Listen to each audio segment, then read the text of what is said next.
Good evening, visitors. Welcome to the Australian War Memorial's last post ceremony. My name is Chris Weidenbar, and joining us today from the Royal Australian Navy is Warrant Officer Jason Russ. We warmly welcome the family of Private Roy John Schmidt, whose story will be told shortly. We welcome the veterans who have served, those that are still serving, and the families that love and support them. We acknowledge the members of RSL and Services Clubs Association, RSL Victoria and RSL Queensland who are watching the broadcast of this ceremony across Australia. During this evening's ceremony, wreaths will be laid at the base of the pool of reflection by family and by visitors to the memorial. I now ask you all to please stand and join in singing the national anthem.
Thank you. The Australian War Memorial was the vision of Charles Bean, Australia's first World War official historian. Bean landed with the Australian troops on Gallipoli and stayed with them at the front through to the end of the war. The idea of this National Memorial and Museum came to him at Pozières, France, in the depths of the bloody fighting of 1916.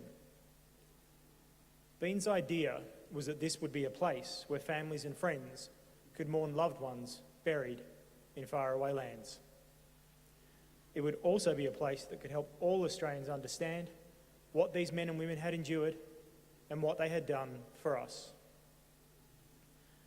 Bean's vision, to which we remain true, is best expressed as inscribed in the entrance to the memorial's galleries. Here is their spirit, in the heart of the land they loved, and here we guard the record which they themselves made. Tonight, we will read the story behind just one of those on the Roll of Honour, which lists the names of more than 102,000 men and women who have given their lives for us in war and operations for more than a century. But first, we present a lament, Flowers of the Forest. Wreaths or floral tributes will now be laid at the base of the pool of reflection.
Today, we remember and pay tribute to Private John Schmidt. Roy Schmidt was born on the 6th of December 1907 at Culcan, New South Wales, the son of Alfred and Elsie Schmidt. He grew up nearby Walla Walla, where he worked as a chaff mill labourer for his father, and on weekends played for Walla Walla football team, being a noted goal scorer. In February 1941, Schmidt enrolled for military service for home defence at Walla Walla, and the following month was mobilised. In August, he was posted to the 20th Light Horse Brigade, but in October that year, he was transferred to the 39th Battalion, which had been raised to garrison Port Moresby after Japan's entry into the war. On the 8th of November 1941, Roy Schmidt married Rita Batson, who was from the nearby town of Howlong. A reception was held at the home of the bride's parents, attended by a large group of guests. Towards end of the month, the newly married Schmidt was found absent without leave overnight.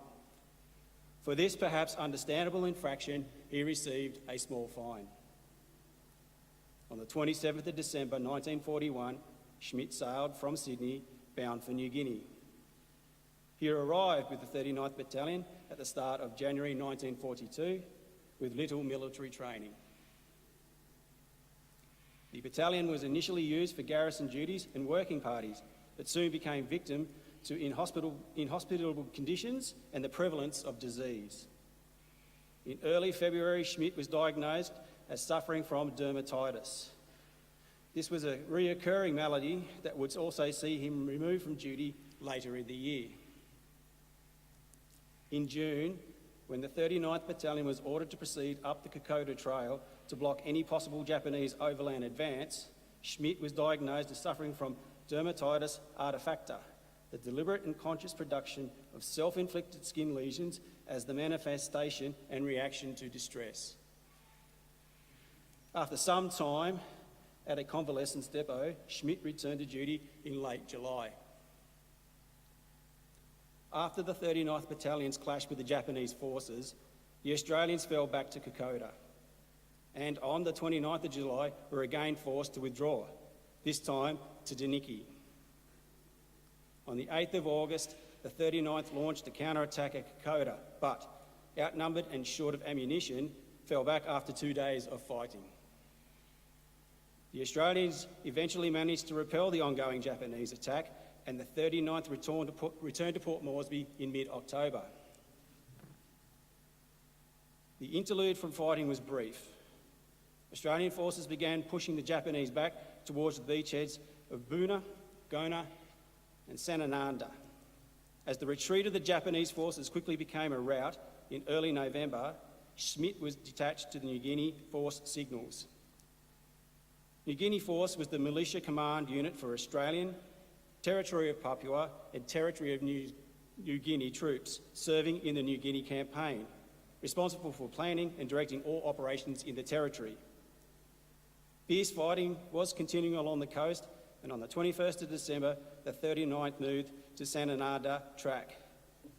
The next morning, it moved into a forward position called Huggins's Road Block, defending the area and attacking nearby Japanese positions. The battalion suffered mightily, and by the time it was flown back to Port Moresby, it mustered a mere handful of soldiers, 7 officers and 25 men.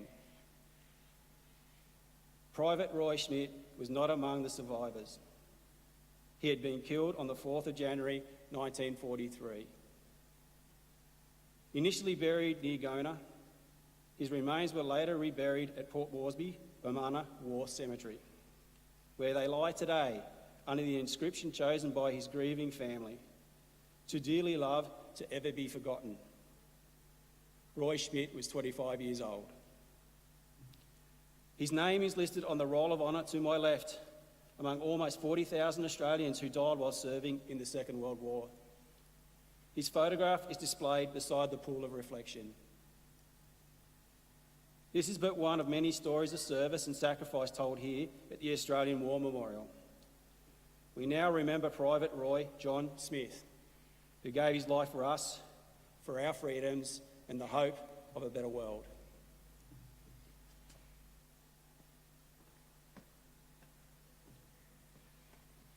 please stand for the reading of the ode and the sounding of the last post.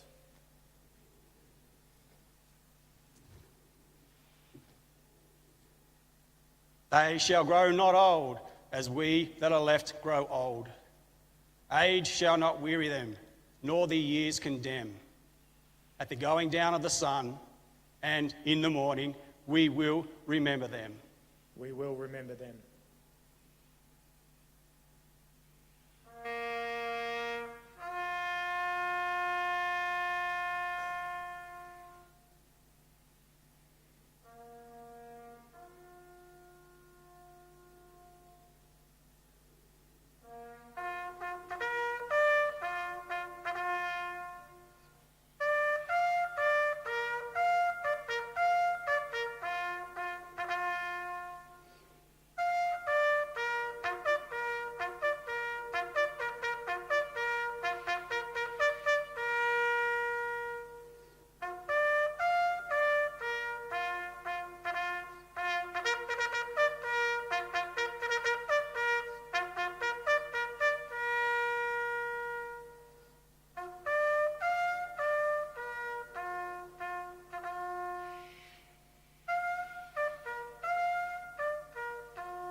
Lest we forget.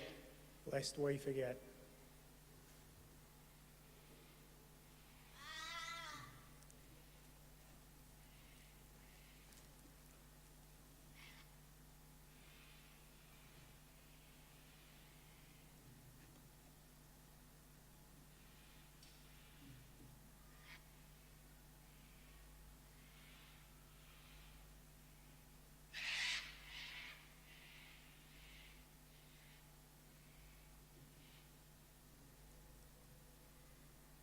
We leave you this evening with the words of the memorial's founder, Charles Bean. Many a man lying out there at Poziere or in the low scrub at Gallipoli with his poor, tired senses barely working through the fever of his brain has thought in his last moments, well, it's over. But in Australia, they will be proud of this. Ladies and gentlemen, girls and boys, that concludes the last post ceremony. We thank you for visiting the Australian War Memorial and wish you all a very good evening.